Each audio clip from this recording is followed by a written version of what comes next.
Hi everyone, स्वागत है आप सभी लोगों का एक बार फिर से PWITJAM CSR Net YouTube channel पर। क्या हालचाल हैं आप लोगों के। फाइनली आपका एग्जाम हो गया है, थोड़ा सा अब रिलैक्स हो जाइए, काम डाउन है ना। अब इतनी मेहनत की है, इतनी पढ़ाइयाँ की है, तो थोड़ा सा रिलैक्स होना आपका बनता है। आपको अब एक छुट्टी डिजर्व करते हो आप थोड़ी सी पढ़ाई से, वो भी थोड़े टाइम के लिए ही, ज़्यादा नहीं। ऐसे नहीं कि लंबा छोड़ ही दिया सब कुछ पढ़ाई, नहीं भाई। एक आध हफ्ते के लिए आप थोड़ा सा रिलैक्स करो, टेंशन कम लो। जो हुआ है जैसा हुआ है कोई दिक्कत नहीं है, पॉजिटिव रहो, है ना, पॉजिटिव रहो। अगर अच्छा हुआ है तो बहुत ही बढ़िया, हल्का सा इधर उधर हो गया तो भी ज्यादा टेंशन लेने की जरूरत नहीं है। जो हो चुका है वो हो चुका है, अब उसके बारे में कम आपको टेंशन नहीं लेनी है। पढ़ा हुआ आपका कहीं भी खराब नहीं जाएगा, कहीं ना कहीं आपके आगे एग्जाम में वो हेल्प कर ही देगा। अभी तो बहुत सारे पेपर देने हैं भाई, बहुत सारी चीजें करनी है। चलिए देखते हैं, बात करते हैं। बहुत सारे क्वेरीज थी कि सर आपको क्या लग रहा है एग्जाम कैसा गया है, आपके हिसाब से कैसा होना चाहिए था, आपके एग्जाम से कट ऑफ क्या रहेगा, इतने पे इतना मिल जाएगा या नहीं मिल जाएगा। तो उसके बारे में थोड़ी सी बात करते हैं कि मुझे कैसा अभी तक लगा है एग्जाम के बारे में, पूरा एनालिसिस करेंगे। जो भी स्टूडेंट मेरे पर्सनल कॉन्टेक्ट्स में थे, जिनसे भी मेरी बात हो पाई है, जिनसे भी मुझे क्वेश्चन पता लगे हैं, तो तीनों के बारे में बात करते हैं। सबसे पहले हम इनऑर्गेनिक केमिस्ट्री के बारे में बात करेंगे। इनऑर्गेनिक केमिस्ट्री के बारे में बताया जा रहा है कि सर पहली बात तो ये कि कम आई थी, है ना, ज्यादा नहीं आई, कम आई थी। अब भाई देखो, कम ज्यादा तो ना मेरे हाथ में है ना आपके हाथ में है, मगर कंपैरेटिवली लगभग ऐसा था जो आपने पढ़ा है ना, जो क्षितिज बैच में आप थे हमारे साथ, जो भी मतलब कि मोस्टली क्वेश्चन ऐसे थे जो डायरेक्ट बैच से हो रहे थे, है ना। मॉलिक्यूलर ऑर्बिटल थ्योरी की मेरी वो वीडियो आपने देखी होगी, वहां से भी क्वेश्चन आप इजीली कर पाओगे, क्योंकि मॉलिक्यूलर ऑर्बिटल थ्योरी से 3 क्वेश्चन बताए रहे हैं, है ना। 3 क्वेश्चन बताया जा रहा है। एक N2 के बारे में बताया जा रहा है, बेरिलियम 2 लिथियम 2 के बारे में था, एक B2 के अनपेयर्ड इलेक्ट्रॉन मैग्नेटिक मूवमेंट के बारे में क्वेश्चन था। तो वो तीनों करने लायक थे, कोई दिक्कत नहीं थी। कोऑर्डिनेशन केमिस्ट्री से क्वेश्चन थे। कोऑर्डिनेशन केमिस्ट्री से भी सिंपल एक वो रोडियम के साथ आप RHF6 था, एक ऐसा क्वेश्चन बता रहे हैं। एक बता रहे हैं कि भाई कोबाल्ट के साथ F6 था, इस तरीके से, है ना, ये क्वेश्चन बताया जा रहा है। इनके ऊपर अनपेयर्ड इलेक्ट्रॉन पूछे थे, तो यहाँ पर ये स्ट्रॉन्ग करेगा, यहाँ पर ये वीक लिगेंड बिहेव करेगा, तो ऐसा क्वेश्चन भी इजीली होने वाला है। स्क्वायर प्लेनर की स्प्लिटिंग पूछी थी, तो ये भी करने वाला ही है। इसमें भी ये भी पढ़ाया हुआ है, कोई दिक्कत इसमें भी नहीं आनी चाहिए थी सच तो, है ना भाई। इसमें भी दिक्कत तो नहीं आनी चाहिए थी। देन आपसे एक चीज और पूछी गई थी, लिंकेज और इसके आइसोमेरिज्म का क्वेश्चन था, है ना। वो भी इजी होगा, वो भी आप आराम से कर पाओगे। अब देखो, पूरा नहीं मिल पाया है ना, ऊपर से लैंग्वेज पता कर पाए, जैसे इसकी पूरा पता लग गया, ये क्वेश्चन पूरा पता लग गया, अभी क्वेश्चन पूरी तरीके से और पता लगेगा, तब भी बात करेंगे। देन कोऑर्डिनेशन भी कंपैरेटिवली इजी थी। एक और क्वेश्चन था, ऑर्गेनोमेटलिक में ही रखेंगे इसे, Na2FeCO4, इसके वैलेंस इलेक्ट्रॉन पूछे थे, है ना। कितने वैलेंस इलेक्ट्रॉन होंगे, वही आप जैसे पढ़ाया गया था आपको, एक ही वीडियो है ऑर्गेनोमेटलिक की, उसमें 18 इलेक्ट्रॉन रूल चीख के बताया था। तो ये वही है भाई, वैलेंस इलेक्ट्रॉन ही काउंट करना था, 18 ही आएगा इसका, ठीक है। ये क्वेश्चन भी था। देन बायो इनऑर्गेनिक में भैया ये पूछ लिया कि कार्बोनिक एनहाइड्रेज, ऐसा कुछ बता रहे हैं, कार्बोनिक एनहाइड्रेज में कौन सा एटम प्रेजेंट है, बताओ भैया। इससे तो बहुत ज्यादा पढ़ के गए थे आप, है ना, तो ये तो बता दिया होगा पक्का। जिंक, एक फ्री हेम के बारे में, है ना, हेमाटीन से रिलेटेड बताया जा रहा है। इससे भी बताया जा रहा है कि हेमाटीन से रिलेटेड क्वेश्चन था, तो वो भी पढ़ाया हुआ है, वो भी आपका हो जाना चाहिए। आई थिंक कंपैरेटिवली MOT से 3 क्वेश्चन है, ठीक है। तो जिसने भी भाई पूरा बैच अगर देखा हो, इनऑर्गेनिक केमिस्ट्री तो लग गई होगी, पूरी लग गई होगी, है ना, पूरी लग गई होगी, ज्यादा दिक्कत नहीं आई होगी। कम आई है, ज्यादा नहीं आई है, वो ना मेरे हाथ में ना आपके हाथ में, ठीक है।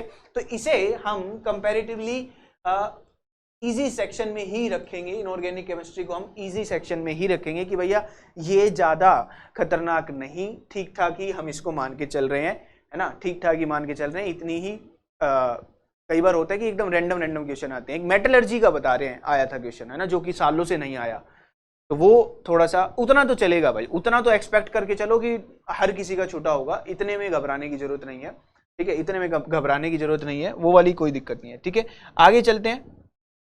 अब हम बात करेंगे किसके बारे में, एक बार ऑर्गेनिक केमिस्ट्री के भी देख लेते हैं ना। ऑर्गेनिक केमिस्ट्री में अभी तक मुझे ये पता लगा है कि सर रिएक्शंस बहुत थी, मतलब कि ऑब्वियसली ऑर्गेनिक केमिस्ट्री में रिएक्शन ही ज्यादा आएगी, मैं भी यही समझा रहा हूं, पर जितना भी बात हुई है कि सर रिएक्शन ही थी अलग अलग टाइप की, और वो भी ट्रेडिशनल वाली रिएक्शन नहीं, ट्रेडिशनल इन द सेंस जो जर्नली आ रही होती है ना, एल्डोल, कैनिजारो, ऐसी टाइप की रिएक्शंस कम थी। कार्बीन से था, है ना, कार्बीन से दो क्वेश्चन बता रहे हैं। जहां पर यूज हो रहा था, साइमन स्मिथ इक्वेशन कहीं यूज हो, साइमन स्मिथ जो आपकी रिएक्शन है वो भी यूज हुई है। और स्टीरियो से 3 क्वेश्चन के आसपास, 2 तो स्टीरियो आइसोमर से रिलेटेड ही है, स्टीरियो आइसोमर से रिलेटेड ही क्वेश्चन आए हुए हैं, ठीक है, और एक स्पेसिफिक रोटेशन का क्वेश्चन था, ठीक है। तो ये क्वेश्चन अगर ढंग से पढ़े होंगे तो हो गए होंगे। एंड देन अलग अलग टाइप की रिएक्शन थी, बहुत सारी रिएक्शन थी, जिसमें जैसे एलिमिनेशन रिएक्शन से क्वेश्चन थे, है ना, आपकी इस तरीके से कार्बिन से रिलेटेड क्वेश्चन थे। तो ऑर्गेनिक केमिस्ट्री को अगर मैं बताऊं, जितना अभी तक पता लगा है, ये मॉडरेट टू डिफिकल्ट में ही गई होगी, है ना। बहुत सारी क्वेश्चन आए हैं, स्टीरियो आई है और ये सब आया है, तो इसे हम मॉडरेट टू डिफिकल्ट ही रखते हैं, मॉडरेट टू डिफिकल्ट रखते हैं। पूरा एग्जाम आई थिंक, पूरा एग्जाम डिफिकल्ट भी नहीं भाई, है ना, मॉडरेट ही मान लो इसको, मॉडरेट टू डिफिकल्ट ही, ठीक है, इजीएस्ट नहीं भाई। और ये भी भाई अभी पूरा एक बार मिल जाए, पूरा पेपर एक बार मिल जाए तो बहुत ही बढ़िया होगा ना। मजा तो पूरा पेपर देखने का ही है कि क्या एक तो ये नहीं पता लग रहा एमएसक्यू में कितना आया था, है ना, एमएसक्यू में कौन से क्वेश्चन आए थे, आधे अधूरी चीजें याद है, कोई बात नहीं भाई, आपको टेंशन लेने की जरूरत नहीं है, आप रिलैक्स करो।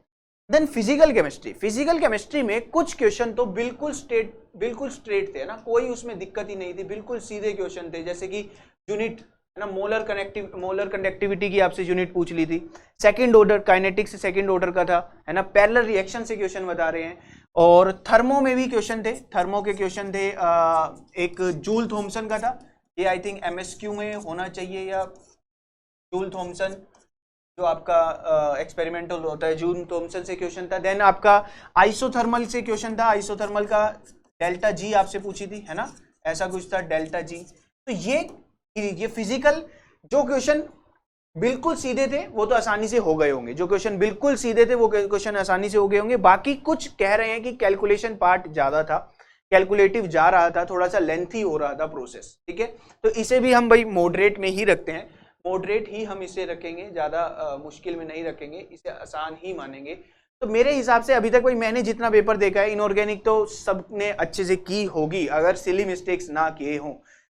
तो अब क्या एक्सपेक्ट कर सकते हैं कि सर क्या मामला आएगा, है ना, क्या मामला आया होगा। तो मेरे हिसाब से पेपर मॉडरेट ही था, है ना, पेपर मॉडरेट ही था, कोई ज्यादा मुश्किल पेपर नहीं था, बहुत ज्यादा मुश्किल में तो बिल्कुल नहीं रखेंगे, कुछ का इजी भी कहना है ना। तो इसे डिफिकल्ट तो हम बिल्कुल नहीं कह रहे हैं भाई, डिफिकल्ट नहीं कह रहे हैं। ऑर्गेनिक की रिएक्शंस थोड़ी सी कह रहे हैं कि थी काफी, बाकी उसके बारे में भी देखेंगे। पेपर मॉडरेट ही था, कट ऑफ लगभग आप 22 से 24 या इतनी ही मान सकते हो, 22 टू 24 के आसपास कट ऑफ एक्सपेक्ट की जा सकती है ना, जनरल कैटेगरी की, ठीक है।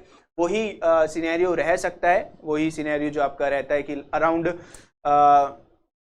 टॉप 100 के लिए आपको 65 के आसपास, 65 60 के आसपास मार्क्स चाहिए होंगे, 65 मान के चलो, ठीक है। अब क्या हो सकता है सर, अब भैया शांति चाहिए। एक तो आपको सबसे पहले रिलैक्स करना है, ज्यादा टेंशन नहीं लेनी है। देखो, जिसको लग रहा है कि भाई गया पेपर अभी थोड़ा सा रह गया था, थोड़ा सा हमारी मेहनत में थोड़ी कमी थी, हल्की सी भी कमी थी, और कई लोग तो ट्रायल बॉल खेलने गए थे ना, बहुत सारे होते हैं ट्रायल बॉल खेलने वाले, उन ट्रायल वालों के लिए याद रखना भाई, साकार बैच लेकर आ रहे हैं, है ना, जैम 2024 के लिए। कौन सा बैच आ रहा है भाई, साकार बैच 20 फरवरी को शुरू होने वाला है। तो आइए इसमें करते हैं बातचीत पूरी। जैम को अब पूरा 1 साल है भाई, शानदार तरीके से करेंगे। आपने देख ही लिया है ना, आपने क्षितिज बैच में पढ़ा ही है, तो आपको पता होगा कि हम आराम से अगर पूरा 1 साल दे दें तो बहुत आराम से ये पेपर निकाल सकते हैं, है ना, आप लोग बहुत आराम से निकाल सकते हो। आप खुद भी एनालाइज करो कि आपने थोड़े टाइम पढ़कर, अगर कई लोग तो ऐसे होते हैं जिन्होंने 2-3 महीने ही पढ़ाइयाँ की है, उनको पढ़कर भी उन्होंने काफी अच्छा कर लिया होगा एग्जाम में। तो अगर आपको ऐसा लगता है कि भैया मेरे को थोड़ा सा भी और मैं इसमें मेहनत कर लेता तो ये एग्जाम बहुत अच्छा जाता, तो please go for this exam. इस एग्जाम को दोबारा आपको देखना है। अगर किसी को लगता है कि नहीं भाई अपने को कोई दिक्कत नहीं है, तो आपको अभी CUET होएगा, है ना, कॉमन यूनिवर्सिटी जो एंट्रेंस टेस्ट हैं वो आपके होंगे, और उसमें बहुत सारी यूनिवर्सिटीज हैं, सेम ही सिलेबस रहने वाला है, मैं आपको बता रहा हूं। अब आपको नेक्स्ट स्टेप क्या करना है, नेक्स्ट आपको जो सेंट्रल यूनिवर्सिटीज हैं उनके बारे में भी सोचना है। भाई बुरी नहीं है, वो भी बहुत शानदार है। दिल्ली यूनिवर्सिटी उसमें आती है, हैदराबाद यूनिवर्सिटी उसमें आती है, जवाहरलाल नेहरू यूनिवर्सिटी आती है, BHU आती है। ये 4 तो इतनी दिग्गज यूनिवर्सिटीज हैं जो कई लोग एनआईटीज तो छोड़कर लेते ही हैं, कई तो IIT भी छोड़कर ले लेते हैं दिल्ली यूनिवर्सिटी जैसी को। ठीक है, तो प्लीज ध्यान रखना, अभी भी कुछ नहीं बिगड़ा है, कुछ अच्छा गया है तो बहुत ही बड़ी बात, मैं तो चाहता हूं बहुत शानदार गया है, मगर मैं आपको ये कह रहा हूं बहुत ज्यादा प्लीज टेंशन लिया मत करो। आप टेंशन लेते हुए मुझे बिल्कुल पसंद नहीं हो। आप खुशी से पढ़ते रहो, है ना। टेंशन क्या करती है ना, रोक देती है इंसान को, वो पढ़ाई भी रोक देती है, तो वो नहीं करना है। चिल करो, जो बीत गया सो बीत गया। 1-2 हफ्ता अब आपको आराम करना है, 1-2 हफ्ता बस, इससे ज्यादा नहीं भाई कि अरे छुट्टी आ गई नहीं भाई, 1 हफ्ता तो हो ही गया सोचने में, और कम सोचो, थोड़ा सा रिलैक्स करो।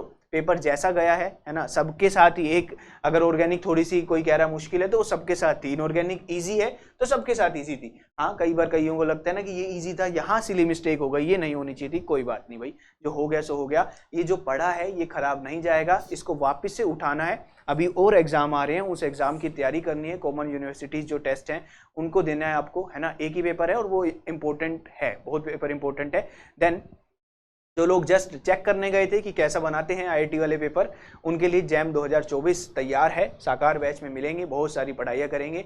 अभी रिलैक्स करो, कोई दिक्कत नहीं है। बस मेन तो मैं आपको ये बताने आया था कि आपको अब थोड़ा सा कम सोचना है, ठीक है। पेपर जैसा गया छोड़ दो, पेपर जैसा भी गया कोई दिक्कत नहीं है, ठीक है भाई। चलिए मिलेंगे, उम्मीद करता हूँ साकार बैच में आपसे बहुत लोगों से मुलाकात होगी। 22 फरवरी को बैच शुरू होने वाला है और अभी से एडमिशन शुरू हो चुके हैं, तो आइए जुड़िए, बहुत सारी बातें करेंगे, पढ़ाइयाँ करेंगे। एंड प्लीज पढ़ते रहिए, पढ़ाई पे विश्वास रखें, प्रोसेस पे विश्वास रखें, कहीं ना कहीं पढ़ा हुआ काम हमेशा आएगा।